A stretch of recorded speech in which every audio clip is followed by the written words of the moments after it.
નમસ્કાર મિત્રો, Ranjit sir professional ઇન્સ્ટિટ્યૂટના ક્લાસમાં આપ સૌ વિદ્યાર્થી મિત્રોનું હાર્દિક સ્વાગત છે.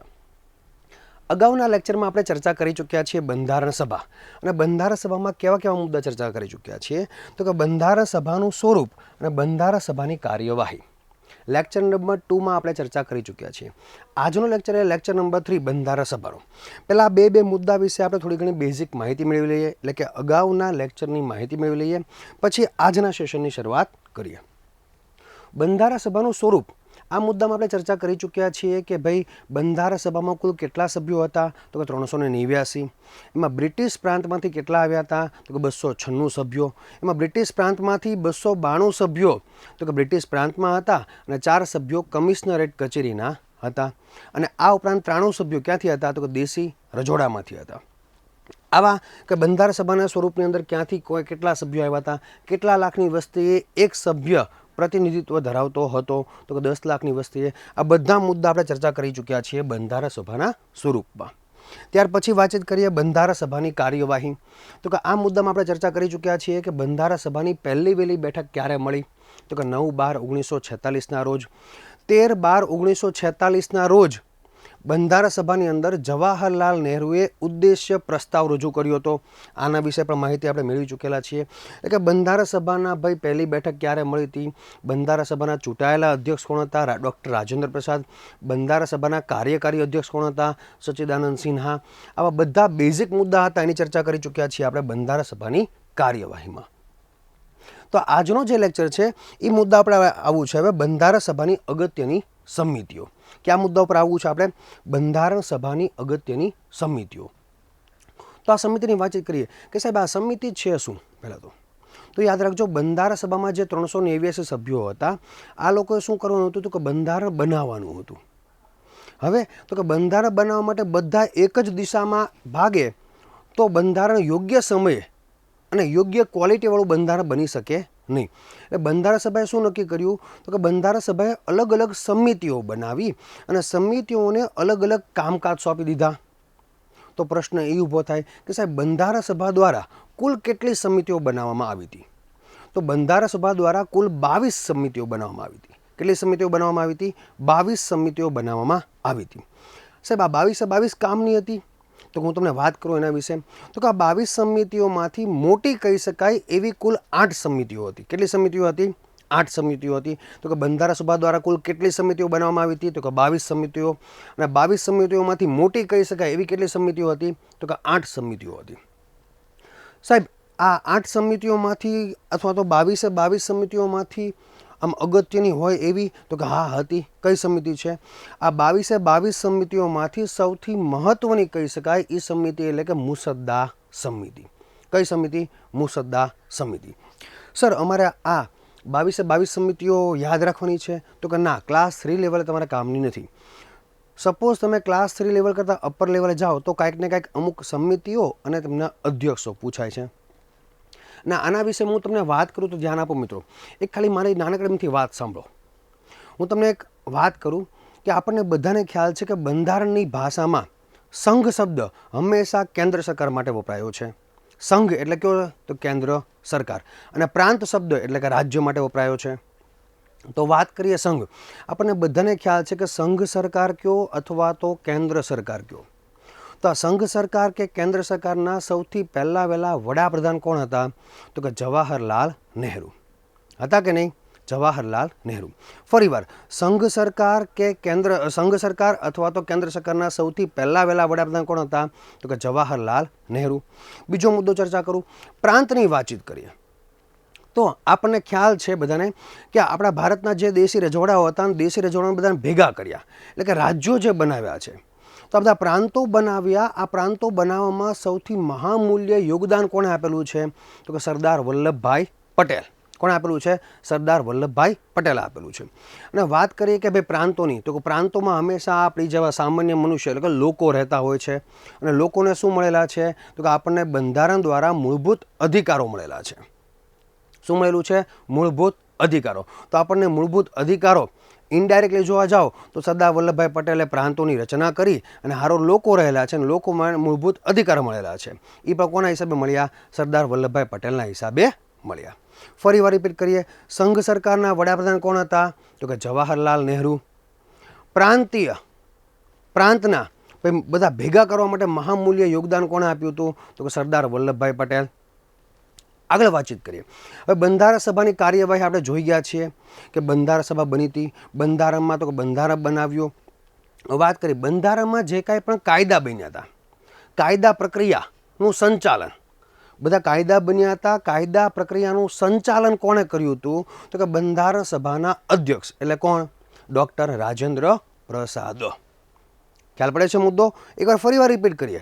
સંઘ સરકાર કહેતો હવે કોણ આવશે? જવાહરલાલ નહેરુ. પ્રાંતીય સરકાર કહેતો કોણ આવશે? સરદાર વલ્લભભાઈ પટેલ. અને જો એમ કે કાયદા પ્રક્રિયાનું સંચાલન કોણે કરેલું હતું તો કોણ આવશે? ડૉક્ટર રાજેન્દ્ર પ્રસાદ. ખ્યાલ પડે છે મુદ્દો? હવે વાત કરીએ, ચાલો ધ્યાન આપો. બંધારણ સભા દ્વારા કુલ કેટલી સમિતિઓ બનાવવામાં આવી હતી? તો કે 22 સમિતિઓ. એમાં મોટા કદની કહી શકાય કેટલી સમિતિઓ હતી? તો કે 8 સમિતિઓ. અને સૌથી મહત્વની સમિતિ એટલે કઈ હતી? તો કે મુસદ્દા સમિતિ. કઈ હતી સમિતિ? મુસદ્દા સમિતિ. આગળ ઉપર વાતચીત કરીએ તો કે બંધારણ સભાની અગત્યની સમિતિઓ. હવે આમાં મેં તમને હમણાં ચર્ચા કરી, આપણે એ જ મુદ્દો ચર્ચા કરવાનો છે. સૌથી પહેલી વાતચીત કરીએ કે બંધારણ સભા દ્વારા 8 મોટા કદની સમિતિઓ હતી. એમાંથી પહેલી સમિતિ એટલે કઈ? તો કે સંઘ બંધારણ સમિતિ. બીજી સમિતિ વાતચીત કરીએ તો સંઘ શક્તિ સમિતિ. તો ધ્યાન આપો, તમને યાદ રાખજો, બે સમિતિમાં શું આવ્યું છે? સંઘ અને સંઘ એટલે કેન્દ્ર સરકાર. કેન્દ્ર સરકારના પ્રથમ વડાપ્રધાન કોણ હતા? તો કે જવાહરલાલ નહેરુ. તો સંઘ બંધારણ સમિતિ અને સંઘ શક્તિ સમિતિ, આ બંને સમિતિઓના અધ્યક્ષ કોણ હતા? તો કે જવાહરલાલ નહેરુ. આગળ વાતચીત કરીએ આપણે. હવે તો કે પ્રાંતમાં આવ્યા એટલે કે પ્રાંતીય સમિતિ અથવા પ્રાંતીય બંધારણ સમિતિ. પ્રાંતમાં લોકો રહેતા હોય ને લોકોને શું મળેલા છે? મૂળભૂત અધિકાર એટલે કે મૂળભૂત અધિકાર સમિતિ. તો પ્રાંતીય બંધારણ સમિતિ કે અથવા તો મૂળભૂત અધિકાર સમિતિ કે. અને પ્રાંતોને એક કરવામાં હાથ કોનો હતો? તો સરદાર વલ્લભભાઈ પટેલનો. તો પ્રાંતીય બંધારણ સમિતિ અને મૂળભૂત અધિકાર સમિતિના અધ્યક્ષ કોણ હતા? તો કે સરદાર વલ્લભભાઈ પટેલ. તમને આમ ચપટી વગાડતા 4 સમિતિના નામ પણ આવડી ગયા અને એના અધ્યક્ષના નામ પણ આવડી ગયા. ત્યાર પછી વાતચીત કરીએ તો કે બંધારણ સભાની વાતચીત કરી હતી. બંધારણ સભામાં બધું કાયદા પ્રક્રિયાનું સંચાલન કોણ કરશે? તો કે ડૉક્ટર રાજેન્દ્ર પ્રસાદ. તો આગળ વાતચીત કરીએ. કાયદા પ્રક્રિયા નિયમન સમિતિ અથવા તો સંચાલન સમિતિ. કાયદા પ્રક્રિયા નિયમન સમિતિ અથવા તો સંચાલન સમિતિ. આ બે સમિતિના અધ્યક્ષ કોણ હતા? તો કે ડૉક્ટર રાજેન્દ્ર પ્રસાદ. ચલો 6 સમિતિ અને 6 સમિતિના અધ્યક્ષ. અને આ સમિતિ એવી છે કે કાંઈક ને કાંઈક ક્લાસ 3 લેવલની એક્ઝામમાં પૂછાઈ જાય છે. આગળ વાતચીત કરીએ. હવેની જે સમિતિ છે એ તમારા મિત્રો ખાસ યાદ રાખવાની છે. અવારનવાર પૂછાતી હોય તો આવડી આ સમિતિ છે. અને વાત કરીએ સૌથી પહેલી વહેલી એટલે કે કઈ સમિતિ? મુસદ્દા સમિતિ અથવા તો ખરડા સમિતિ અથવા તો ડ્રાફ્ટિંગ સમિતિ અથવા તો પ્રારૂપ સમિતિ. 4 નામ છે. સમિતિ 1 પણ નામ કેટલા? 4. એમાં વાતચીત કરીએ પ્રારૂપ સમિતિ. તો પ્રારૂપ સમિતિના અધ્યક્ષ કોણ હતા? તો ડૉક્ટર બાબા સાહેબ આંબેડકર. અને પ્રશ્ન એવો પૂછાય કે પ્રારૂપ સમીક્ષા સમિતિના અધ્યક્ષ કોણ હતા? જો 2 સમિતિ 2 નામ. પ્રારૂપ સમિતિ તો ડૉક્ટર બાબા સાહેબ આંબેડકર, પરંતુ પ્રારૂપ સમીક્ષા સમિતિ કે તો એના અધ્યક્ષ હતા અલ્લાદી કૃષ્ણ સ્વામી અય્યર. કોણ હતા? અલ્લાદી કૃષ્ણ સ્વામી અય્યર. આ પ્રારૂપ સમીક્ષા સમિતિના અધ્યક્ષ હતા. એટલે કે તમારી 8 મોટા કદની કહી શકાય એવી સમિતિઓ પૂરી થઈ ગઈ. હવે વાત કરીએ આની સિવાયની એક સમિતિ, અને છે કે ઘણી બધી વાર આ પણ એક્ઝામમાં પૂછાઈ ગઈ છે. એ કઈ છે? તો કે ઝંડા સમિતિ. અને ઝંડા સમિતિના અધ્યક્ષ કોણ હતા? તો કે આચાર્ય જે.બી. કૃપલાણી. ઝંડા સમિતિના અધ્યક્ષ કોણ હતા? આચાર્ય જે.બી. કૃપલાણી. ફરીવાર એકવાર રિવિઝન કરીએ છીએ, ધ્યાન આપો. સંઘ શબ્દ આવશે તો જવાહરલાલ નહેરુ એટલે કે સંઘ બંધારણ સમિતિ અથવા સંઘ શક્તિ સમિતિ. તો એના અધ્યક્ષ કોણ હતા? જવાહરલાલ નહેરુ. પ્રાંતની વાતચીત કરીએ. પ્રાંતમાં અને લોકો રહેતા હોય અને મૂળભૂત અધિકાર મળેલા છે એટલે કે પ્રાંતીય બંધારણ સમિતિ અને મૂળભૂત અધિકાર સમિતિ. તેમાં કોને યાદ રાખ્યા છે આપણે? સરદાર વલ્લભભાઈ પટેલને. ત્યાર પછી વાતચીત કરીએ તો કે બંધારણ સભાને યાદ કરવાની છે. બંધારણ સભામાં કાયદાઓ બનતા, તો કાયદા પ્રક્રિયા નિયમન એટલે કે કાયદા પ્રક્રિયા નિયમન સમિતિ અને કાયદાનું સંચાલન કોણે કરેલું હતું? એટલે કે સંચાલન સમિતિ. તો કાયદા પ્રક્રિયા નિયમન સમિતિના અધ્યક્ષ અને સંચાલન સમિતિના અધ્યક્ષ કોણ હતા? તો કે ડૉક્ટર રાજેન્દ્ર પ્રસાદ. ત્યાર પછી કન્ફ્યુઝ કરે એવી સમિતિની વાતચીત કરી, એટલે કે પ્રારૂપ સમિતિના અધ્યક્ષ ડૉક્ટર બાબા સાહેબ આંબેડકર અને પ્રારૂપ સમીક્ષા સમિતિના અધ્યક્ષ એટલે કે અલ્લાદય કૃષ્ણસ્વામી અય્યર. અને છેલ્લે સમિતિ લીધી કઈ? તો કે ઝંડા સમિતિ. એના અધ્યક્ષ કોણ આવશે? તો કે આચાર્ય જે.બી. કૃપલાણી. હવે મિત્રો, આજના લેક્ચરમાં આપણે વાત કરવી છે બંધારણની સૌથી મહત્વની સમિતિ, એટલે કે કઈ સમિતિ? તો કે મુસદ્દા સમિતિ. કઈ સમિતિ? મુસદ્દા સમિતિ. અને મુસદ્દા સમિતિ વિશે આપણે બેઝિક માહિતી મેળવીએ તો કે મુસદ્દા સમિતિની સાહેબ રચના કઈ તારીખે થઈ હતી? મુસદ્દા સમિતિની રચના, મુસદ્દા સમિતિ ક્યારે બનાવવામાં આવી હતી? તો બનાવવામાં આવી હતી 29 ઓગસ્ટ 1947ના રોજ. ક્યારે બનાવવામાં આવી હતી? 29 ઓગસ્ટ 1947ના રોજ. ત્યાર પછી વાતચીત કરીએ કે સાહેબ આ મુસદ્દા સમિતિમાં સભ્યો કેટલા હતા? આ અવારનવાર ક્લાસ 3 લેવલે મોસ્ટ આઈએમપી સમિતિ છે મિત્રો. તો કે મુસદ્દા સમિતિમાં સભ્યો હતા 7 સભ્યો. કુલ કેટલા સભ્યો હતા? 7 સભ્યો. ત્યાર પછીનો મુદ્દો ચર્ચા કરીએ કે મુસદ્દા સમિતિના અધ્યક્ષ કોણ હતા? તો આપણને બધાને ખ્યાલ છે ડૉક્ટર બાબા સાહેબ આંબેડકર મુસદ્દા સમિતિના શું હતા? અધ્યક્ષ હતા. ત્યાર પછી વાતચીત કરીએ મુસદ્દા સમિતિના એકમાત્ર ગુજરાતી સભ્ય એટલે કે આપણા મહાન સાહિત્યકાર કનૈયાલાલ માણેકલાલ મુનશી એ શું હતા? મુસદ્દા સમિતિના એકમાત્ર ગુજરાતી સભ્ય હતા. ત્યાર પછી વાતચીત કરીએ કે મુસદ્દા સમિતિ અન્ય કયા નામે ઓળખાય છે? તો હમણાં જ બોલ્યો કે મુસદ્દા સમિતિ કયો, અથવા તો ખરડા સમિતિ કયો, અથવા તો ડ્રાફ્ટિંગ સમિતિ કયો, અથવા તો પ્રારૂપ સમિતિ કયો. કદાચ પ્રશ્ન આમાંથી પૂછાઈ જાય કે મુસદ્દા સમિતિ અન્ય કયા નામે ઓળખાય છે અથવા અન્ય કયા નામે ઓળખાતી નથી? ઓળખાતી નથી તો ઓપ્શનમાં 3 નામ આપી દે છે અને ચોથું નામ આપશે પ્રારૂપ સમીક્ષા સમિતિ. તો આપણે ખ્યાલ છે એ સમિતિ કેવી છે? આખી અલગ છે. અને છેલ્લો મુદ્દો કે મુસદ્દા સમિતિનું કાર્ય શું હતું? તો કે મુસદ્દા સમિતિનું કાર્ય હતું બંધારણનો મુસદ્દો બનાવવાનું. શું હતું? બંધારણનો મુસદ્દો બનાવવાનો. ઘણા વિદ્યાર્થીઓનું કન્ફ્યુઝન થાય, સાહેબ આ બંધારણનો મુસદ્દો બહુ બધા ક્લાસમાં કહે છે, પણ મુસદ્દો એટલે છે શું? તો તમને નાનકડું એમ થયું કે એક્ઝામ્પલ આપું. તમે મને સાંભળતા હશો, તમે કાંઈક ને કાંઈક લગ્નનો પ્રસંગ જોયેલો હશે. લગ્નના પ્રસંગમાં થાય શું? તો કે લગ્ન હજી મહિના 1.5 મહિના કાં તો 2 મહિનાની વાર હોય. એટલે ઘરના સૌથી વડીલ આપણા દાદા એ શું કરશે? તો કે એમના બધા દીકરાઓને ભાઈ લગ્નના મહિના દિવસની અગાઉ હોય ત્યારે બોલાવશે. એમાં સૌથી મોટો દીકરો હશે તો મોટા દીકરાને એક બુક અને એક પેન આપશે અને કહેશે કે હાલે મોટા દીકરા તું લખવા માંડ. ઉપર લખાવશે શ્રી ગણેશાય નમઃ, માતાજીનું પોતાનું નામ લખાવશે.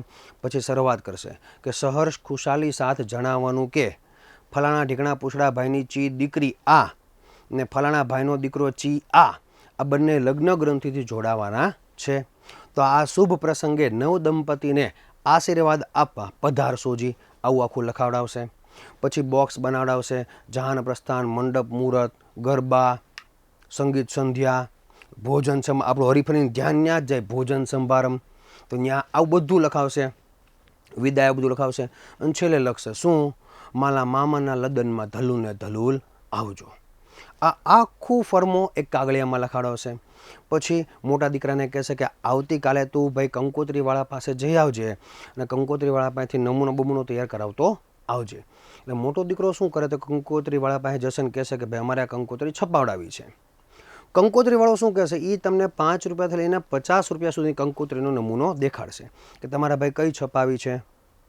એટલે આપણે નોર્મલી આપણા બજેટ પ્રમાણે 10, 15, 20 રૂપિયાવાળી કંકોત્રી પસંદ કરતા હોઈએ છીએ. કંકોત્રીવાળો કે ઓકે હું આજ સાંજ સુધીમાં કંકોત્રીનો ડ્રાફ્ટ તૈયાર કરી નાખીશ, તમે સાંજે ઘરે રિટર્નમાં જાઓ ત્યારે લેતા જજો કંકોત્રીનો ડ્રાફ્ટ. આપણે કહીએ ઓકે. સાંજે આપણે ચાહીએ પાછા કંકોત્રીવાળા પાસે. કંકોત્રીવાળાએ શું કર્યું હોય? તો કંકોત્રીનો આખો ડ્રાફ્ટ તૈયાર કરી નાખ્યો હોય. આપણે ઘરે લાવીએ, ઘરે આવીને પાછા 4-5 જણા ભેગા થઈએ અને કંકોત્રીનું વાંચન કરીએ અને કંકોત્રીમાં ભૂલચૂક હોય તો સુધારીએ. ને એમાં 110% કંકોત્રીવાળો ભૂલ પણ કરે. શું ભૂલ કરે? કે જે જીવતા હોય એને મારી નાખે ને જે મરેલા હોય એને જીવતા કરી નાખે.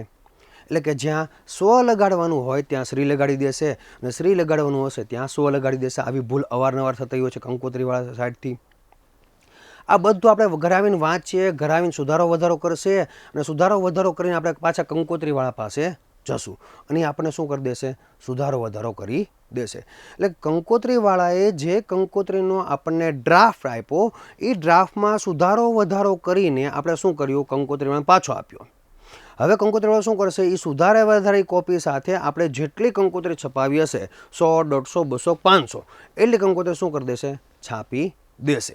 તો ધ્યાન આપો મિત્રો, મુસદ્દા સમિતિનું કાર્ય શું હતું? તો કે બંધારણનો મુસદ્દો, બંધારણનો ખરડો, બંધારણનો ડ્રાફ્ટ તૈયાર કરવાનું હતું. કે આ સમિતિનું સૌથી અગત્યનું કામકાજ એ માટે જ હતું કે બંધારણનો આખો ડ્રાફ્ટ તૈયાર કરવાનું હતું. કે આ ડ્રાફ્ટ તૈયાર થાય ને એના આધારે આપણું શું થાય? બંધારણ તૈયાર થાય. ખ્યાલ પડે છે મુદ્દો? હવે વાતચીત કરી લઈએ. આ સમિતિ વિશે બેઝિક ચર્ચા કરી ચૂક્યા છીએ. હવે વાત કરીએ મુસદ્દા સમિતિના સાહેબ 7 સભ્યો હતા. આ 7 સભ્યો, આ 7 સભ્યો ક્યાં ક્યાં હતા એના વિશે ચર્ચા કરી લઈએ. તો ધ્યાન આપો. આપણે અહીંયા મુસદ્દા સમિતિના કેટલા? 7 સભ્યો. આપણે જમણી સાઈડથી શરૂઆત કરીએ તો સૌથી પહેલાં છે ડૉક્ટર બાબા સાહેબ આંબેડકર. ત્યાર પછી વાતચીત કરીએ ટી કૃષ્ણમાચારી. ત્યાર પછી વાતચીત કરીએ એન માધવ રાવ. ત્યાર પછી વાતચીત કરીએ એન ગોપાલા સ્વામી અયંગર. ત્યાર પછી વાતચીત કરીએ અલ્લાદી કૃષ્ણ સ્વામી અય્યર. અને ત્યાર પછી વાતચીત કરીએ મોહમ્મદ સાદુલ્લા અને છેલ્લે ગુજરાતી સાહિત્યકાર કમા મુનશી.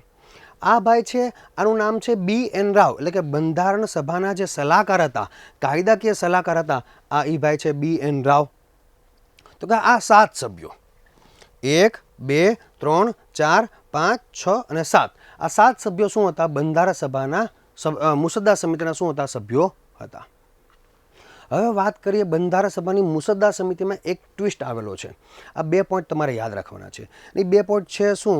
તો કે જે મુસદ્દા સમિતિ હતી, મુસદ્દા સમિતિના એક સભ્ય હતા જેમનું નામ છે BL મિત્તલ. શું નામ છે? BL મિત્તલ. BL મિત્તલે શું કર્યું છે? સ્વાસ્થ્યના કારણે પોતાના પદ ઉપરથી રાજીનામું આપી દીધું હતું અને પછી BL મિત્તલના સ્થાને કોણ આવી ગયા હતા?